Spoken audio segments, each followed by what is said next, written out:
Então agora a gente já viu por que o elemento de área tem esse valor e a gente pode calcular nossa integral de volume, nossa integral de superfície, para obter o fluxo do campo elétrico através de uma superfície esférica, né? O campo elétrico é o campo elétrico de uma carga pontiforme. Tá? Nossa superfície é essa esfera de raio Rzão. Isso é arbitrário, a gente está simplesmente imaginando que há uma esfera, uma superfície esférica que engloba essa carga. Essa esfera tem um raio arbitrário Rzão, pode ser grande, pequeno, não importa. Tá, o vetor unitário n normal a qualquer elemento de área, a qualquer parte dessa superfície esférica, vai ser simplesmente igual ao unitário R do sistema de coordenadas esféricas. No sistema de coordenadas esféricas, o unitário R é um vetor que tem a mesma direção de um raio da esfera, sentido para fora da esfera e módulo 1. Então qualquer ponto dessa esfera vai ter o normal igual ao R. Tá, o R é definido assim, qualquer ponto da esfera vai ter um R unitário apontando para fora dela. Por quê? Porque você tem a direção radial, ele segue sempre as direções radiais da esfera. Isso não ficou muito centrado. Não ficou legal isso aqui. Pronto, esquece isso aqui. Então a gente já tem, vejam bem, a gente já descobriu quem é o nosso N simplesmente pela escolha das coordenadas adequadas para a simetria do problema. Ele simplesmente vai corresponder ao unitário R do sistema de coordenadas esféricas. Como o nosso elemento de área, a gente vai usar o quê? Esse dA para montar essa integral e o produto escalar entre E e o N, agora a gente já sabe quem é o N. Tá? Então do dA já saem nossas variáveis de integração.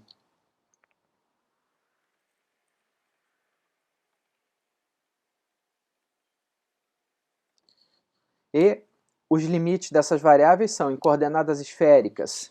Você vai ter, voltando lá para o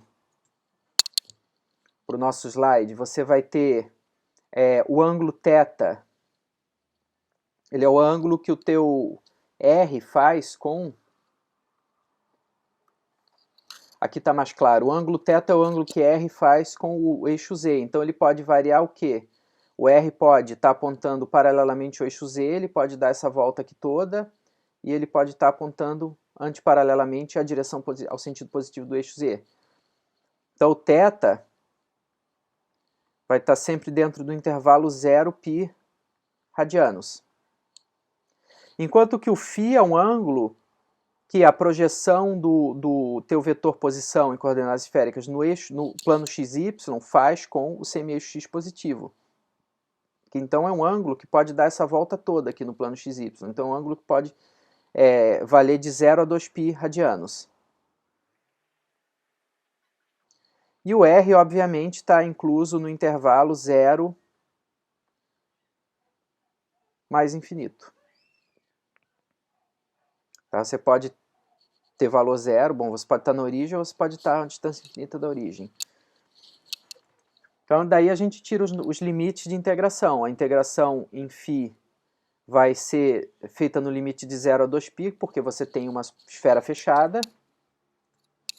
A integração em θ vai ser de 0 a π, porque você vai do sentido positivo para o sentido negativo do eixo Z, no ângulo polar. Por quê? A gente usa esse limite porque é superfície fechada.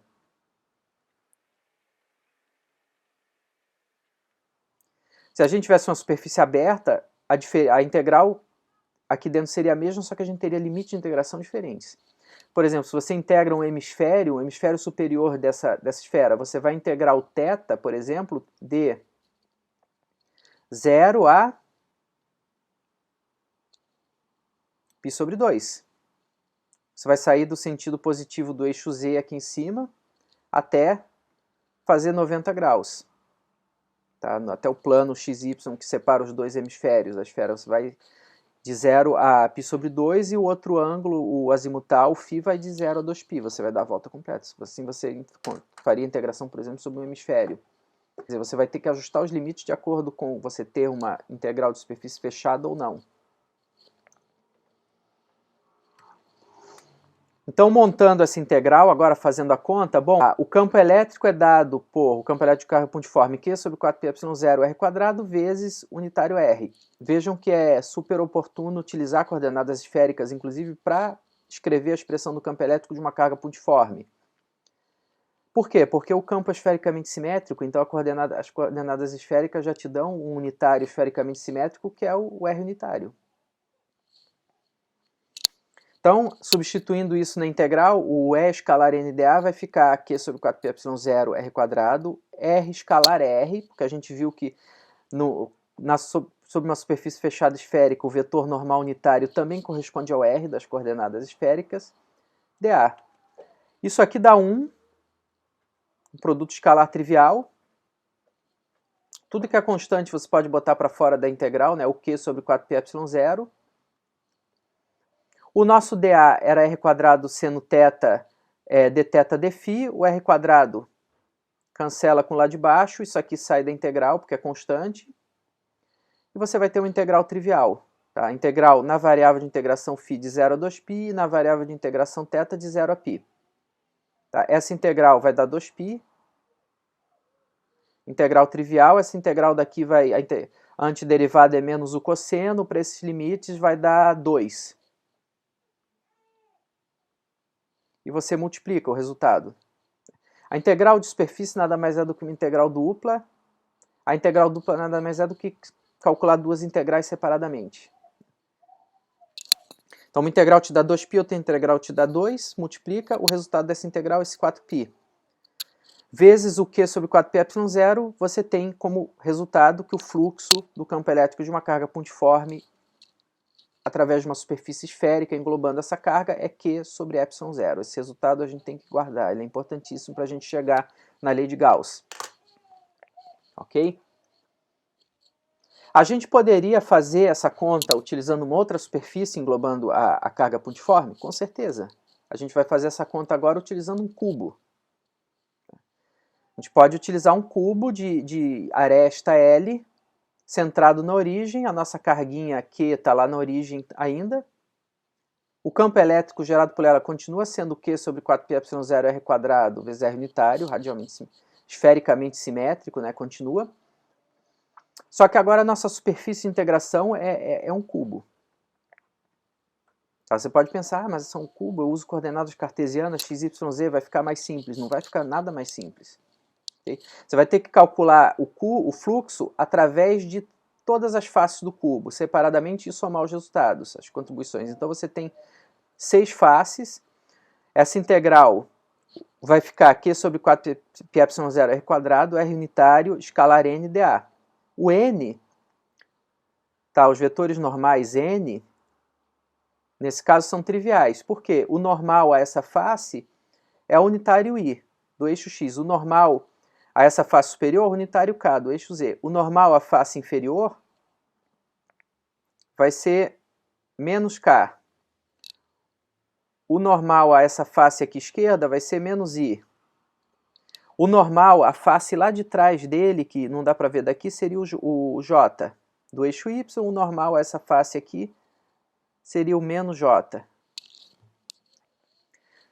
Os normais são triviais, mas o problema é esse produto escalar aqui.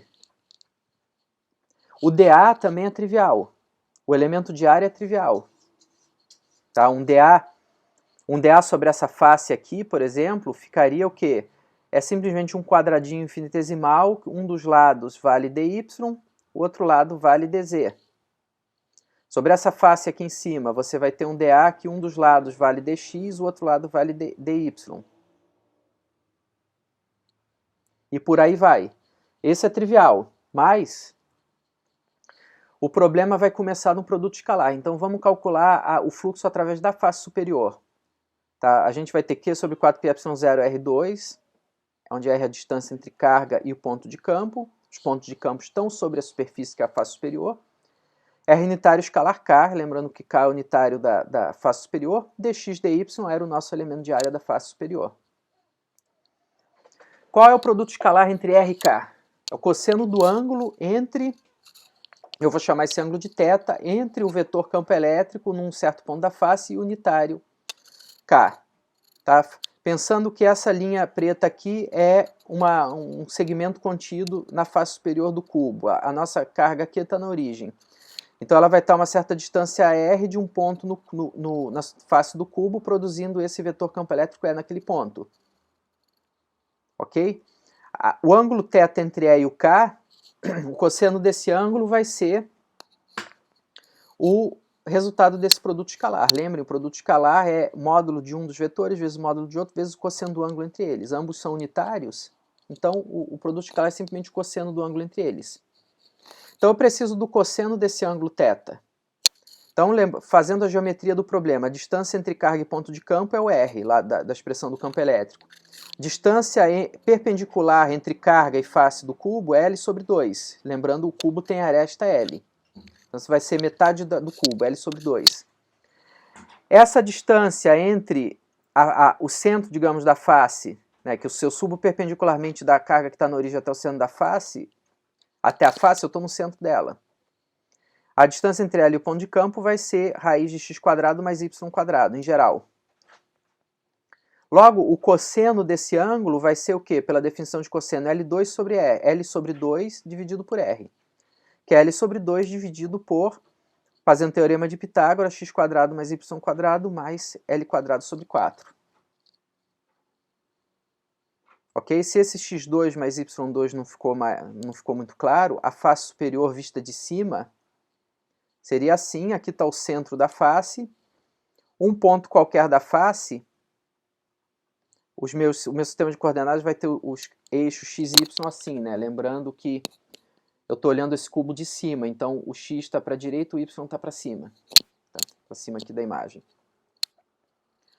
Um ponto P qualquer vai ter o quê? Um deslocamento x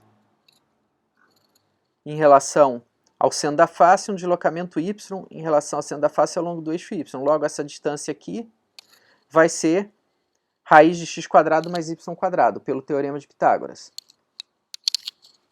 Então, o cosseno o resultado desse produto escalar, que é o cosseno de θ, vai ser essa expressão aqui de baixo. Aí vocês já estão vendo como você pode se complicar enormemente por uma simples escolha de sistema de coordenadas e de superfície englobando tua carga.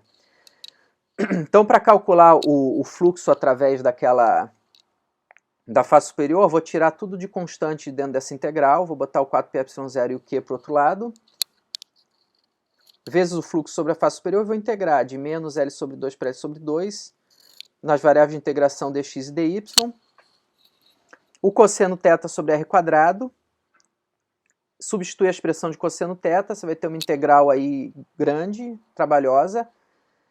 O resultado dela, eu não vou abrir essa integral, não é o ponto aqui, eu quero chegar no resultado logo. O resultado dessa integral vai envolver um arco tangente, vai ser uma coisa grande, substituindo os limites de integração, você vai obter 2π sobre 3, 2/3 de π. Ok? Então o fluxo sobre a face superior passando todas essas constantes para o outro lado, vai ficar Q sobre 4πε0, 2/3 de π. Ou seja, Q sobre 6ε0. Agora falta calcular essa integral sobre as 5 outras faces, mas se você montar o problema para uma face lateral, por exemplo, você vai ver que você vai ter a mesma geometria. O produto escalar entre R e unitário perpendicular àquela face vai dar uma expressão semelhante, você só vai trocar as variáveis de integração.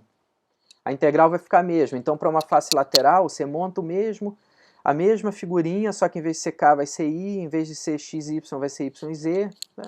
E a integral vai ser a mesma, dando o mesmo resultado, 2/3 de π, ou seja, o fluxo vai ser 1/6 de Q sobre ε0. Como o cubo tem 6 faces, o fluxo total vai ser 6 vezes Q sobre ε0.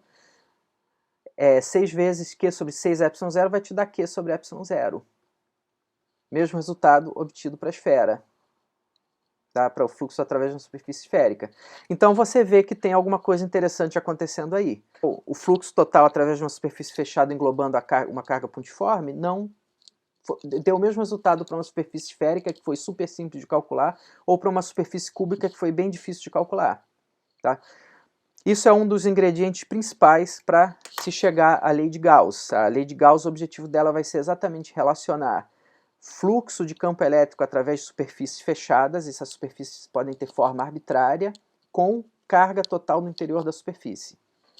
Então a gente vai agora deduzir um outro resultado fundamental para se obter a lei de Gauss e enunciá-la.